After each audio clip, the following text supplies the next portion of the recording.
So I just got back from this after school recharge conference that they have in Utah for after school programs. And I teach after school class, so I went.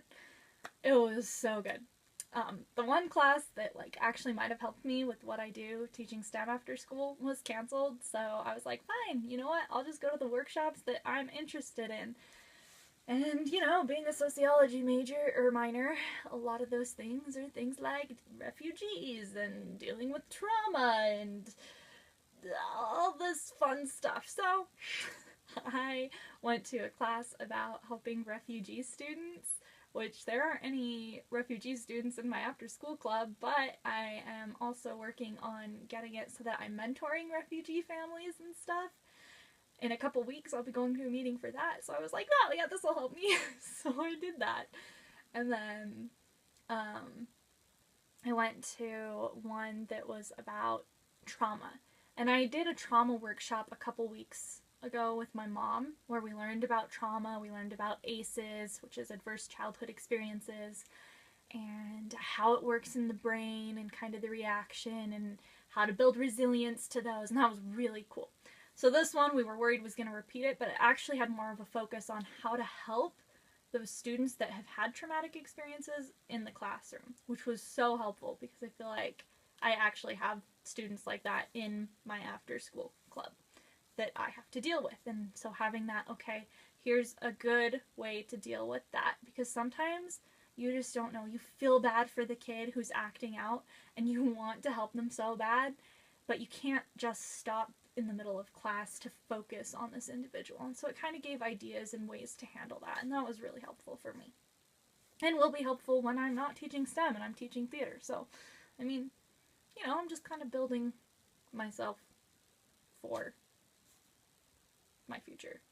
I don't know. Anyway, so after that, then we went to a class about helping to prevent abuse in children. And that was really cool. I volunteered on the rape crisis team a couple years ago. When someone was raped, they would call the team in and I'd go in and I'd talk through what happened with them and fill out the CVR form and just be there to support that person who's going through this really tough time. And so to talk about how to deal with that with children, because in Utah it is illegal to not report abuse if you suspect it. And so just learning about the signs and things that we can do to help these kids was really cool and eye-opening, and something that I will apply now and in my future career as well. And then we went to a class that was STEM related. It was STEM mixed with film. Oh, look at that. Humanities and science. Oh. Anyway, so I wonder why I chose that one. But it was really fun. The guy just talked about his film class and how his icebreaker for his students is he has them build these machines, Goldberg machines. And so he had us do that, and it was really funny because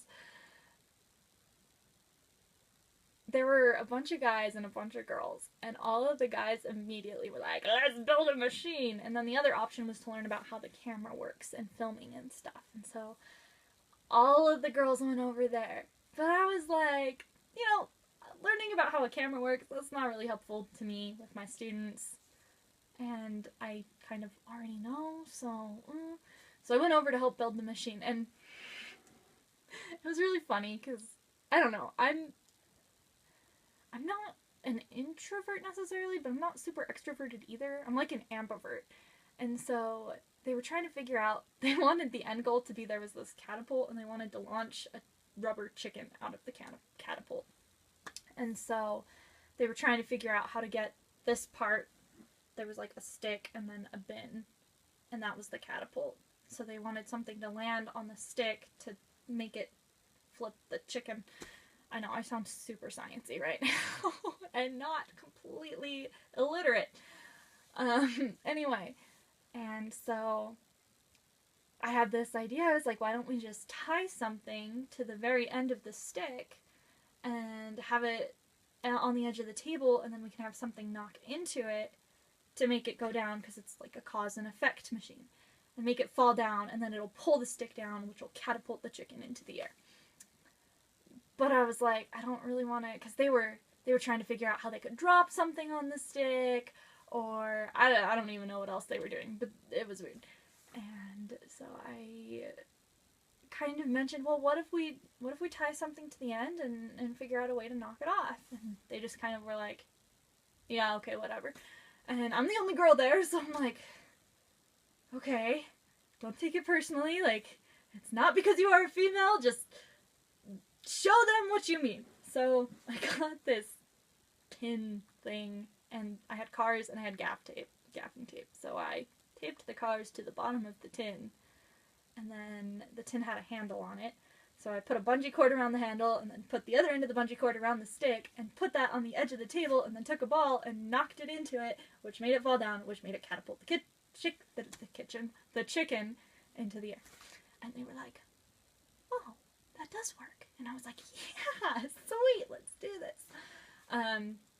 And yeah, anyway, I just felt really awesome, and like I contributed. And then there were other times when we're trying to figure out, okay, let's build a ramp for the ball to go down to roll into it, and a way to get the ball off the ramp, because, you know, we're just working backwards through our machine.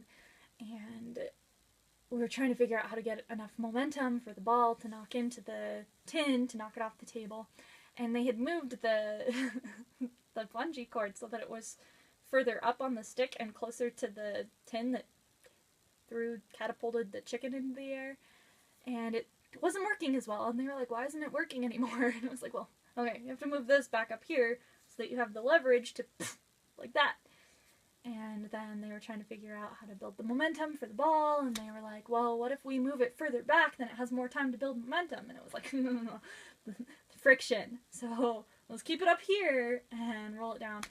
But then, I don't know, it got to the point where I was like, okay, I feel like I'm kind of taking over, so I'm just going to back off, and as long as it works, it's fine. It doesn't matter that the ball's not building up as much momentum as it could, because they've added in this huge space for it to lose momentum. I just let it go. But yeah, it was fun, and I was like, oh, look, I actually do know stuff about science. I'm not inept. Sometimes I feel completely inept. Especially when my science kids, like on Monday, so I do a 4th through 6th graders on Friday, and then I have my 1st through 3rd graders on Monday, and bless their hearts, I have so many of them, and they just get so wild sometimes. And last Monday, their favorite thing was they called me the demon woman. I was the demon teacher, and they just kept calling me demon all class. And it was because they didn't want to work in groups, because I'd put them into groups, and then the supplies for the activity that we had were limited, and it was a competition, so they all had to have the same amount of supplies in order for it to be fair. And so they got mad. This particular group got mad at me because I wouldn't give them more toothpicks than the other groups. And they started the demon thing, and then everyone else followed. And I just had to keep reminding myself, don't take it personally. And I may have gone to my truck and cried for like 3 hours. That's really embarrassing. But yeah, I worked through it. I haven't seen them since, but kind of putting into place some plans of like, okay guys, like here's what's appropriate, here's what's not, let's bring it back. But yeah, all the joys of being a teacher. I'm so excited that this is what I'm going to do for the rest of my life. It'll be great. I'm actually really excited. And I don't know, I feel really good after the conference. It was just really good. So anyway, I've been rambling on for almost 20 minutes now, which is really weird, and I've been talking pretty fast. So I'm going to let you go now, but that is my STEM struggle that I have been facing lately. And I have so many other thoughts that I could throw in, but I've kept you long enough, so I'm going to let you go now. But thanks for listening, and I will see you later.